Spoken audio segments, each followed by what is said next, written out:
The song is about a fan who writes Eminem a letter. And he's writing. Can you believe this? A rapper who grew up surrounded by guns gangs and the cramped public housing projects of Chicago, standing inside a lecture hall at MIT, not a recording studio, not a concert stage. MIT is the place that produces mathematical geniuses, world-class engineers, and tech billionaires who reshape all of humanity. I remember thinking to myself at that moment, what the hell is going on here? Why would M.I.T, the ultimate symbol of intellectual excellence, invite a rapper to stand at the podium? What could possibly allow someone who once wrote rap songs about kick push, about the dreams of marginalized kids of color on the outskirts of society, to walk straight into the most elite education system in America? And then I realized, this is not the story of a rapper teaching rap. This is the story of a street poet, a man who uses hip-hop language to hack the academic system. He brings the mindset of the hood straight into the very center of elite knowledge. If you're ready, let's keep going with this story. Who is Lupe Fiasco? Beyond the definition of rapper. When I first started digging into Lupe Fiasco, one thing immediately stood out. He wasn't like the rest of the rap game. While American hip-hop often revolves around flaunting money power and gangster imagery as a survival badge, Lupe almost flaunted nothing at all. No diamond chains. No, "I used to be a kingpin" stories. He didn't turn violence into a brand. From start to finish, what Lupe sold came down to just three things: ideas, language, and thought. Lupe's real name is Wasselu Muhammad Jocko, born on February 16, 1982, in Chicago, Illinois, a city that has become a symbol of urban violence, racial discrimination, and social inequality in the United States. He grew up in a household with 9 siblings. His mother, Shirley, was a chef. His father, Gregory, was an engineer, a karate instructor, the owner of a martial arts school, and even ran a surplus military gear shop. From a young age, Lupe lived inside a deeply conflicted environment. On one side, disciplined martial arts, Islam, and education. On the other, the violent streets of Chicago. His family practiced Islam, and by the age of 3, Lupe's father had already begun training him in martial arts, not for performance, but for survival. However, Lupe's childhood was torn apart when his parents divorced when he was 5. He lived with his mother for a time, then later moved to Harvey, Illinois to live with his father. And it was there that the story entered a chapter that genuinely gave me chills. Lupe's father's house sat right next to a crystal meth drug operation. Not near a dangerous area in some vague sense, but literally next door, close enough that anything could spill through the front door at any moment. Because of that, while Lupe was still a child, his father taught him how to use a gun. Not to show off, but to defend himself in case something truly bad ever went down with the drug dealers next door. Try to picture this for a moment. A black child growing up surrounded by guns, drugs, and racial prejudice. What does that usually turn into? A kid who drops out of school? A teenager who joins a gang? A rapper who builds a brand around a criminal past? Or worse, just another name lost in statistics about addiction and violence? That path has been walked so many times, it's become a formula. But Lupe Fiasco didn't take that road. Intelligence born from chaos. Amid the sound of gunfire outside the house inside Lupe's living space, there were still books, encyclopedias, National Geographic magazines, and educational TV programs. 2 opposing worlds, blood and words, violence and knowledge coexisted in Lupe's mind from a very young age. At school, Lupe was always an excellent student.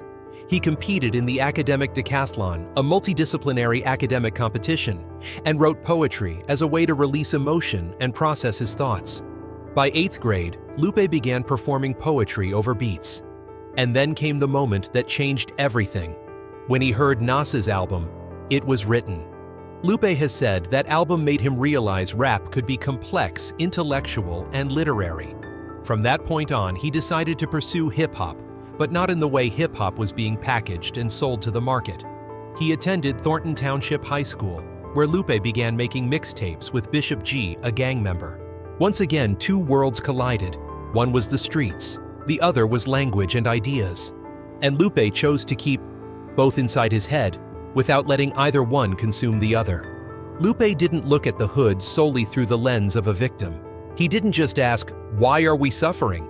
He asked a deeper question: who benefits from our suffering?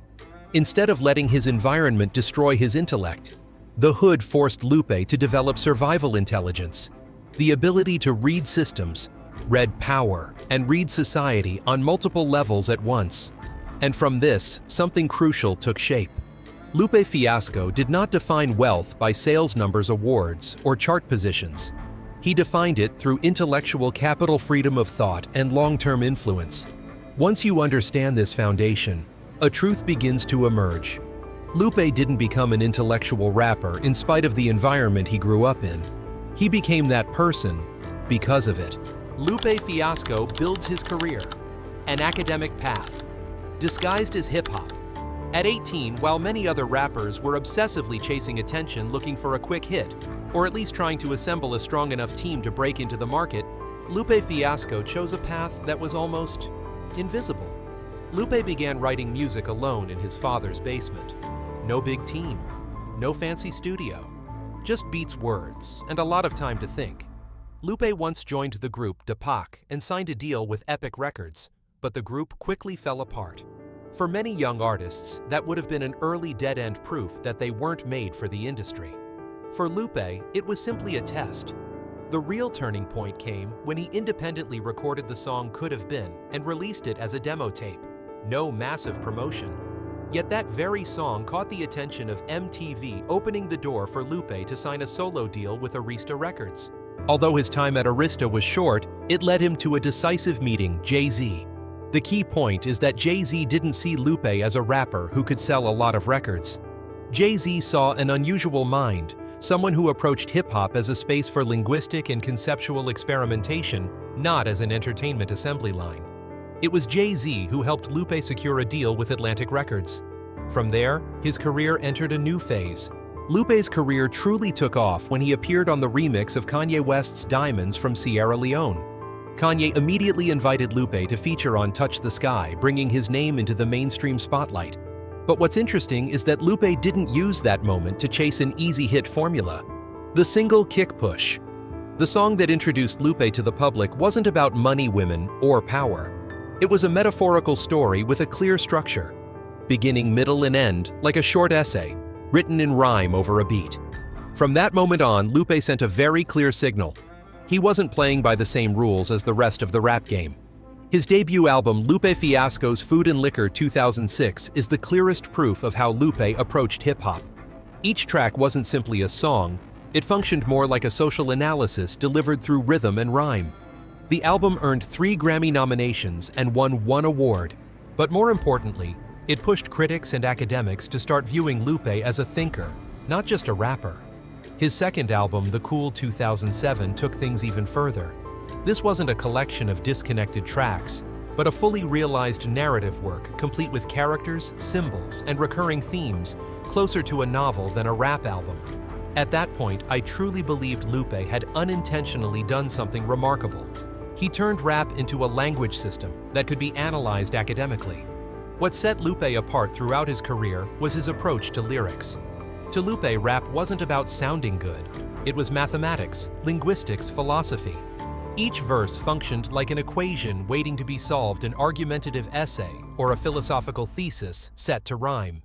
That's why when Atlantic Records repeatedly pressured him to rap, more simply, Lupe pushed back.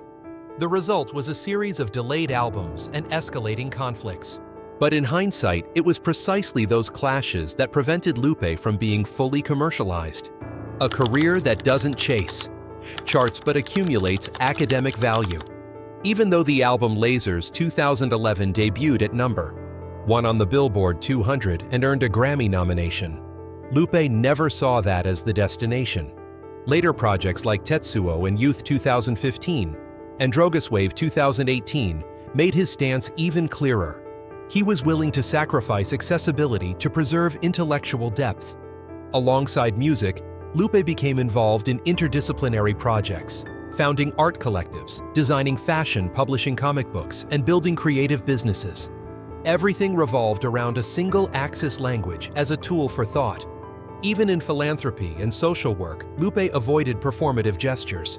He used music as a vehicle for education and awareness. Looking at that entire journey, I finally understood why M.I.T. chose Lupe Fiasco. Not because he was famous, not because he had a Grammy, but because throughout his career, Lupe had done one thing consistently, proving that hip-hop can function as an academic language system. Lupe doesn't teach rap. He teaches how to think through language. Students don't learn how to rhyme from him. They learn how to analyze linguistic structures, decode hidden meanings, and sharpen critical thinking in a world overwhelmed by information noise. And at that point, M.I.T. did the most logical thing possible. It opened its doors to a rapper who had long transcended the very definition of rapper. From here on, hip-hop officially stepped into the intellectual core of elite America, the first door at M.I.T. If you think Lupe Fiasco simply woke up one day and submitted an application to M.I.T, then no, you're mistaken. The truth is, Lupe didn't go looking for M.I.T. M.I.T came looking for Lupe. In 2021, Lupe Fiasco appeared at M.I.T as a visiting artist at the Center for Art, Science, and Technology CAST. CAST isn't an ordinary arts center. It's a mental forge, a place where the wildest ideas at the intersection of art and science collide. At CAST, Lupe didn't come to rap. He came to converse. He sat alongside some of the brightest minds in artificial intelligence linguistics and computer science. He posed questions that made more than a few people stop and think, can an algorithm learn to rhyme like a human? And conversely, can a rapper think like a data scientist? Each exchange at CAST felt more like an academic seminar than an art meetup. And during that same year, through a series of successful collaborations and dialogues, M.I.T scholars began to recognize something crucial. This man wasn't just making art. His brain operated on a frequency comparable to their professors. Code Cipher, the symbolic moment. When rap met programming. If there's one moment that truly marked a complete shift in the landscape, it was the event called Code Cipher. This was a brainchild of Lupe Fiasco in collaboration with Professor Nick Montfort, a legend in computational poetry. Imagine this scene. On one side, M.I.T students who can write code in their sleep. On the other, Lupe Fiasco, who can unleash multi-layered double and triple meaning bars at lightning speed. Together, they stepped into a creative programming competition centered on language and rhythm. In hip-hop culture, a cipher is a circle where rappers gather to exchange energy and skill. It represents spontaneity, instinct, and street soul. Code, on the other hand, is the language of machines, absolute logic, and rigid structure. When Lupe fused these two words into Code Cipher, he made a radical statement. Every language has rhythm, and every logic has structure. A smoothly running line of code is in essence a rhyme to an engineer, just as a complex Lupe verse is a highly sophisticated linguistic algorithm. At Code Cipher, students weren't just programming software, they were programming emotion. They watched Lupe dissect a lyric not emotionally, but analytically, breaking down syllable density, repetition frequency, and shifts in meaning exactly the way they optimize a computer program. That was the moment M.I.T's trust in Lupe was fully cemented. He wasn't just an artist, he was a system thinker. The bridge of comparative media studies / writing beyond performance. There's a crucial detail that very few people noticed. The department hosting Lupe at M.I.T was Comparative Media Studies / Writing, CMS/W. Pause for a moment and think about that name. Why not the music department? Why not performance? Because at M.I.T, Lupe's rap was viewed through the lens of writing and media. That perspective is deeply human and profoundly respectful. They acknowledged that what Lupe does isn't simply stand on stage holding a mic and moving to the beat. They recognized him as a writer, someone who creates texts worthy of academic study. In the eyes of CMS/W scholars, Lupe's rap songs are political essays, contemporary philosophical poetry. Bringing him into the writing department was a statement. Hip-hop, when it reaches the level of Lupe Fiasco, deserves to be studied alongside Shakespeare or Hemingway. Lupe hacked the system by proving one thing: the pen of a rapper from Chicago can carry the same weight as the keyboard of a programmer in Cambridge. He built a bridge no one had dared to construct before connecting the grit of the hood with the sterility of the lab. The first door at M.I.T didn't open, because Lupe was lucky it opened because he had spent his entire life preparing for that moment. He brought with him the wealth of street knowledge and traded it for the respect of academia. You see, when we push ourselves to a truly elite level in our own field, even the hardest doors will eventually open on their own. Lupe Fiasco continued to leave his mark on the academic path. MLK, visiting professor. When Lupe fully entered the academic temple. In the fall of 2022, MIT News released an announcement that sent shockwaves through both the music and education worlds. Lupe Fiasco officially became a member of the MLK Visiting Professors and Scholars Program. You need to understand the magnitude of this program. Named after Reverend Martin Luther King Jr., it exists to honor and invite scholars and artists whose work has had profound influence on society in terms of humanity and justice. Lupe didn't enter MIT through a back door. He walked in through a grand avenue reserved for world changers. His presence alongside professors of particle physics and economics was a quiet but powerful statement from M.I.T. The intelligence of hip-hop carries weight equal to any scientific discipline. Rap theory and practice. Teaching a discipline, not tricks. At the CMS/writing department, Lupe designed a course titled Rap Theory and Practice. Don't mistake this for a class where he teaches how to rhyme cat with hat or how to hold a mic in a cool way. Lupe approached it as a full-fledged discipline built on 3 deeply rigorous layers of thought. On the theoretical level, Lupe dissected rap as a mathematical structure. He taught principles of rhythm and meter and the functions of language in conveying meaning. He required students to understand that rap has its own operational logic, no different from the structural framework of architecture. On the practical level, Lupe didn't just teach lyric writing. He trained the expression of thought itself. Students had to learn how to compress complex philosophical ideas into strict rhythmic constraints. It was an exercise in intellectual discipline. Lupe placed rap at the center of society, power, and ethics. He asked fundamental questions. What impact do your words have on your community? Are you using this weapon of language to build or to destroy? Lupe stood there with no dazzling stage lights, no booming beats. He began his lectures with a calm yet commanding presence. He spoke about rap not as entertainment, but as an intellectual ritual. That moment felt like an initiation ceremony, one that formally dismantled the stereotype of rap as mindless rebellion. He transformed the lecture hall into a cathedral of words, bringing the hood into MIT. What does it really mean? This is the core part I truly want to share with you. When many people hear the phrase Lupe Fiasco brought the hood into MIT, they immediately imagine something rather ridiculous. They think it means dragging street slang, reckless attitudes, or hip-hop's don't care persona into an academic institution just to shock people. But if that's how you see it, then you've completely misunderstood it. Lupe didn't bring the noise of the streets into MIT. He brought the most essential lessons the streets ever taught him. The first thing Lupe carried with him were real stories. Stories from street corners, from poor neighborhoods, from people who never appear in textbooks or academic lectures. To Lupe, these weren't stories told for entertainment. They were living data of sociology. Real lives reflecting how power, injustice, economics, and violence directly shape human existence. These are things no model or algorithm can fully simulate without lived experience. Next, Lupe brought a crucial lesson about the ethics of language into MIT. In a place that creates technologies capable of reshaping humanity, he reminded students of one thing: power always comes with responsibility. A single line of code can affect millions of people, and so can a line of rap. The hood taught Lupe that words can save lives, but they can also take them. Now he carried that lesson back into the lecture hall, reminding the brightest minds that intelligence cannot be separated from empathy. Beyond content, Lupe even changed how learning itself happened in the classroom. He brought the cipher a rap circle, where everyone stands on equal ground, into MIT. Instead of ruthless individual competition, where everyone tries to prove they're smarter than the next person, Lupe transformed the classroom into a space of connection. Knowledge wasn't something to fight over, it was something to be shared. Each person contributed a piece of understanding, and the entire circle moved forward together.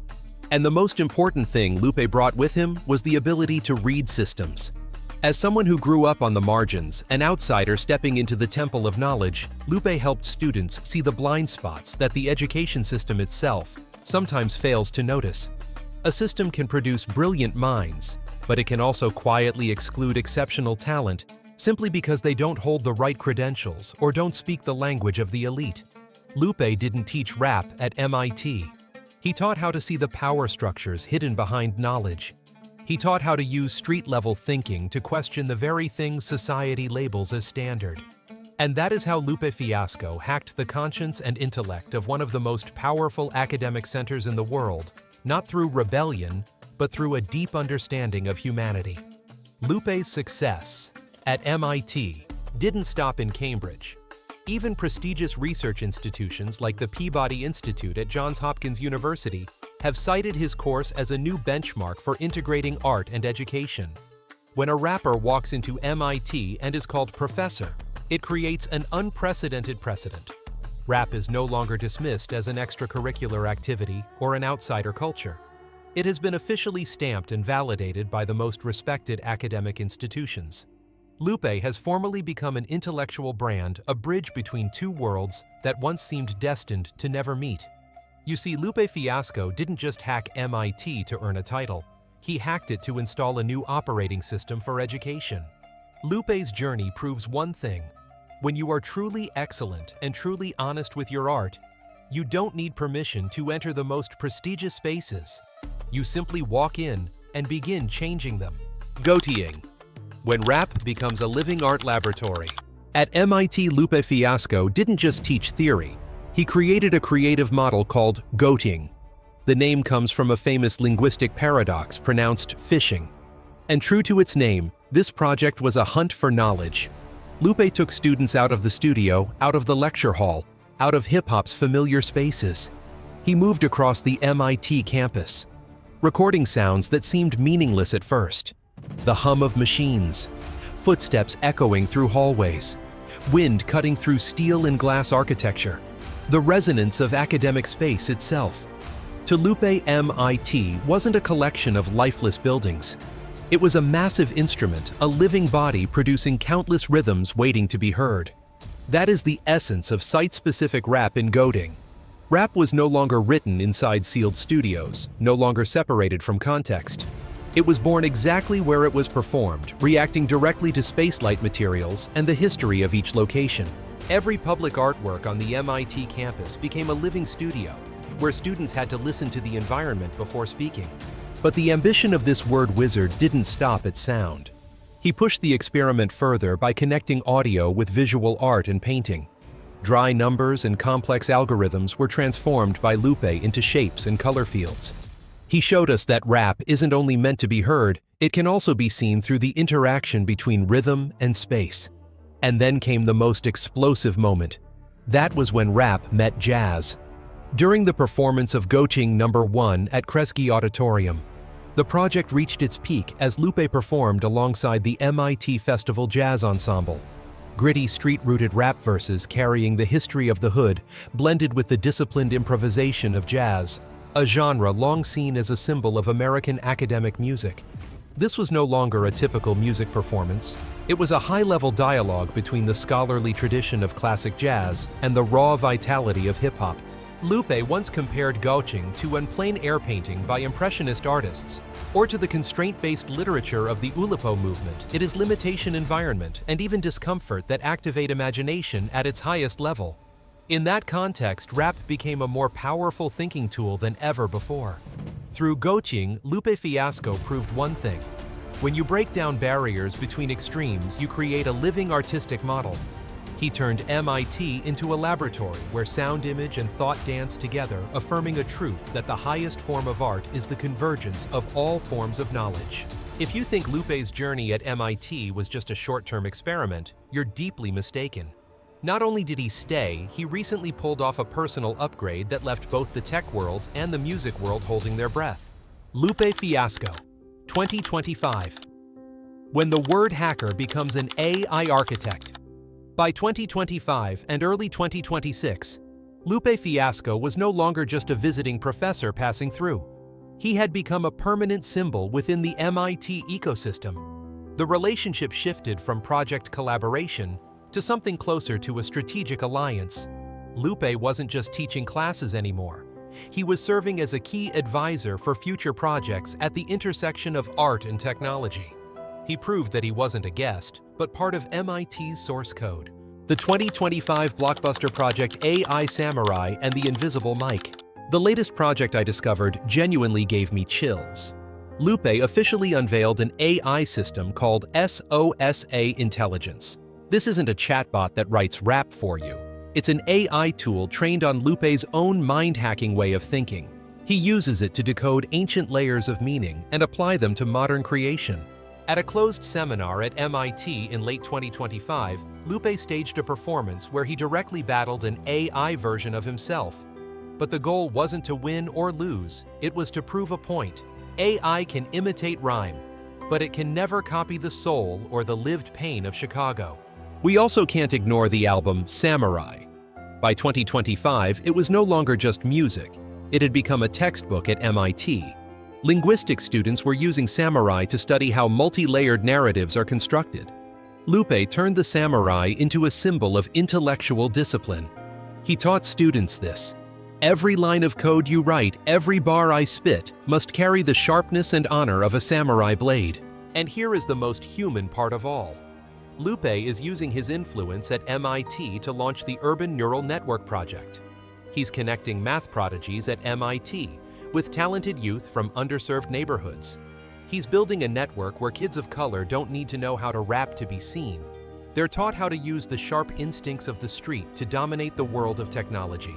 Lupe Fiasco in 2025 is no longer a rapper who teaches. He has become a thinker.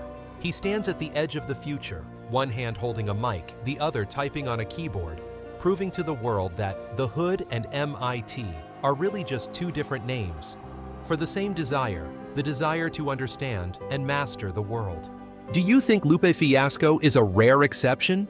Or is hip-hop entering a new academic era? Don't forget to like the video to support us. And if you want to keep exploring influential figures in hip-hop, subscribe to the channel and turn on notifications. See you in the next video. Today's content may reference public figures, businesses, or social events. However, all mentions are intended for exploratory purposes only and are not meant as accusations or judgments. Stories like this, they leave a mark. If you want to keep digging into the truth and honor the legends, make sure you hit that subscribe button. You are now locked in with the Black Vault. What's your take on this? Let me know in the comments.